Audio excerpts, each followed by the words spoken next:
ಶಾಸಕರಾಗಿರ್ತಕ್ಕಂಥ ಹುಟ್ಟು ಹೋರಾಟಗಾರರಿರ್ತಕ್ಕಂಥ D V Shriram Reddy ಅವರು ನಮ್ಮನ್ನೆಲ್ಲ ಬಿಟ್ಟು ಆಗಲೇ ಇವತ್ತಿಗೆ 3 ವರ್ಷಗಳು ತುಂಬಿದೆ.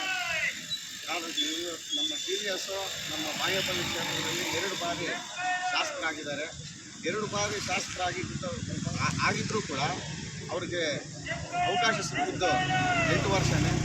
8 ವರ್ಷಗಳಲ್ಲಿ ನಮ್ಮ ಗುಡಿಬಂಡೆ ತಾಲೂಕಿಗೆ ಬೇಕಾಗಿರ್ತಕ್ಕಂಥ ಜನರಿಗೆ ಅನುಕೂಲವಾದಂಥ ಶಾಶ್ವತವಾದ ಕೆಲಸಗಳನ್ನು ಶ್ರೀರಾಮ್ ರೆಡ್ಡಿ ಮಾಡಿಕೊಟ್ಟು ತೋರಿಸಿದ್ದಾರೆ. ಶಾಸಕರಂದರೆ ಏನು, ಶಾಸಕರಿಗೆ ಏನೇನು ಅಧಿಕಾರ ಇರುತ್ತೆ, ಶಾಸಕರಂದರೆ ಯಾವ ರೀತಿ ಇರಬೇಕು, ಶಾಸಕರ ಕರ್ತವ್ಯಗಳೇನು, ಶಾಸಕರ ನಡವಳಿಕೆಗಳೇನು, ಜನರ ದೂರ ಒಬ್ಬ ಡಿ ವಿ ಶ್ರೀರಾಮ್ ರೆಡ್ಡಿ ವ್ಯಕ್ತಿಯಲ್ಲ. ಅವರು ನಮ್ಮ ಬಾಗೇಪಲ್ಲಿ ವಿಧಾನಸಭಾ ಕ್ಷೇತ್ರಕ್ಕೆ ಅಲ್ಲ, ಕರ್ನಾಟಕಕ್ಕೆ ಅವರೊಬ್ಬ ಶಕ್ತಿಯಾಗಿ ಹೊರಹೊಮ್ಮಿದ್ದಾರೆ. ಅವರಿಗೆ ಜನ್ಮ ಕೊಟ್ಟಂಥ ಮೊದಲನೇದಾಗಿ ಟಿ.ವಿ.ಎಸ್ ಅವರಿಗೆ ಜನ್ಮ ಕೊಟ್ಟಂಥ ತಂದೆ ತಾಯಿಗಳಿಗೆ ನಾವು ಚಿರಋಣಿ ಆಗಿರಬೇಕು ನಮ್ಮ ಬಾಗೇಪಲ್ಲಿ ವಿಧಾನಸಭಾ ಕ್ಷೇತ್ರದ ಜನತೆ. ಯಾಕಂದರೆ ನಮ್ಮ ಬಾಗೇಪಲ್ಲಿ ಕ್ಷೇತ್ರ 8 ವರ್ಷದಲ್ಲೇ ಸುಮಾರು ಅಭಿವೃದ್ಧಿ ಆಗಿದೆ.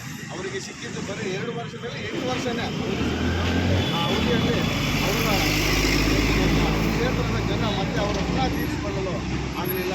ನಾವೆಷ್ಟೇ ಇದು ಮಾಡಿದ್ರು ಅವ್ರ ಋಣ ತೀರಿಸಿ ನಾವು ಅವರಿಗೆ ಬಾಗೇಪಲ್ಲಿ ವಿಧಾನಸಭಾ ಕ್ಷೇತ್ರದ ಸಮಸ್ತ ಜನರು ಇವರು ಮೇಲು ಇವರು ಕೀಳು ಅಂತೇನಿಲ್ಲ, ಅವ್ರ ಆ ಜಾತಿ ಇವರು ಈ ಜಾತಿ ಅಂತಿಲ್ಲ. ಅವರೊಬ್ಬ ರಾಜಕೀಯವಾಗಿ ಬೆಳೆದು ಒಬ್ಬ ಶಕ್ತಿಯಾಗಿ ನಮ್ಮ ಕರ್ನಾಟಕಕ್ಕೆ ಶಕ್ತಿಯಾಗಿದ್ದರು. ಅವರು ಇದರಿಂದ ನಮ್ಮ ಕ್ಷೇತ್ರ ಕಬ್ಬಳಿ ಆಗಿದೆ. ಇದರಲ್ಲಿ ಸುಮಾರು ನಮ್ಮ ಬಡ ಜನರಿಗೆ ಯಾವುದೇ ರೀತಿಯಾಗಿರ್ತಕ್ಕಂಥ ಕೆಲಸ ಕಾರ್ಯಗಳು ನಡೀತಾ ಇಲ್ಲ. ಅದೇ ನಮ್ಮ ಶಾಸಕರಿಗೆ ಡಿ ವಿ ಶ್ರೀರಾಮ್ ರೆಡ್ಡಿ ಅವರು ಇದ್ದಿದ್ದರೆ ಬಡವರಿಗೆ ಸುಮಾರು ಸಾಗುವಳಿ ಕೊಟ್ಟಿದ್ದಾರೆ.